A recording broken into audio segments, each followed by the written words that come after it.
कांग्रेस नेता राहुल गांधी की भारत जोड़ो न्याय यात्रा को शुरू हुए 5 दिन पूरे हो चुके हैं। 5वें दिन राहुल गांधी की यात्रा आसाम में प्रवेश कर गई।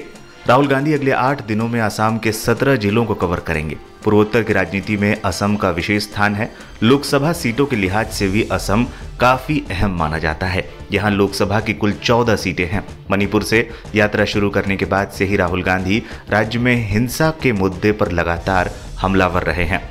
राहुल गांधी ने यात्रा के 5वें दिन यानी कि 18 जनवरी को शिवसागर से यात्रा शुरू की थी। राहुल गांधी शिवसागर में अमगुरी और जोरहाट जिले के गिब्बन वन क्षेत्र में सार्वजनिक बैठकों को भी संबोधित किया। यहां भी उन्होंने मणिपुर में हुई हिंसा के मुद्दे पर एक बार फिर केंद्र सरकार को निशाने पर लिया। मणिपुर में आप जानते हो सिविल वॉर सा माहौल बना हुआ है, स्टेट बटा हुआ है और प्रधानमंत्री आज तक मणिपुर नहीं गए। नागालैंड में प्रधानमंत्री ने बड़े वायदे किए थे।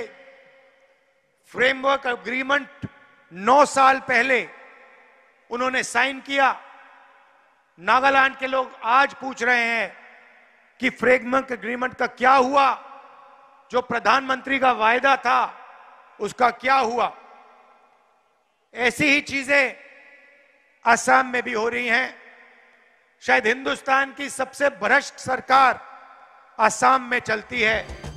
बता दें, एक समय पूर्वोत्तर के राज्य कांग्रेस के गढ़ हुआ करते थे, लेकिन पिछले कुछ चुनावों में कांग्रेस पार्टी बीजेपी के सामने काफी पिछड़ी हुई नजर आती है। राजनीतिक जानकारों का मानना है कि पूर्वोत्तर राज्यों में पार्टी को मजबूती देने के लिए राहुल गांधी ने इस बार यात्रा नॉर्थ ईस्ट से शुरू की है। खासतौर पर मणिपुर हिंसा को लेकर राहुल गांधी बीजेपी सरकार पर हमलावर रहे हैं। मणिपुर में तो ये मुद्दा छाया ही रहा था, साथ ही नागालैंड और अब आसाम में भी राहुल गांधी इस मुद्दे को लेकर हमलावर हैं। जानकारों का यह भी कहना है कि राहुल गांधी और कांग्रेस पार्टी इस यात्रा के साथ ही अपनी खोई हुई ताकत भी वापस पाना चाहती है। खासतौर पर लोकसभा चुनाव को देखते हुए असम कांग्रेस के लिए बेहद अहम राज्य है।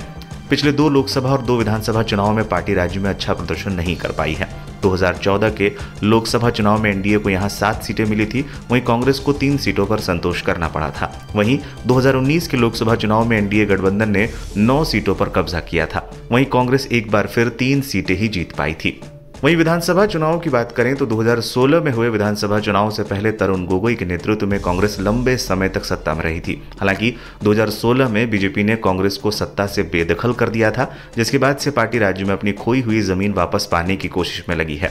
अब राहुल गांधी की भारत जोड़ो न्याय यात्रा से कांग्रेस पार्टी को एक बार फिर उम्मीद जगी है। अब देखना है आने वाले 2024 लोकसभा चुनाव में कांग्रेस पार्टी को इसका कितना फायदा मिलता है।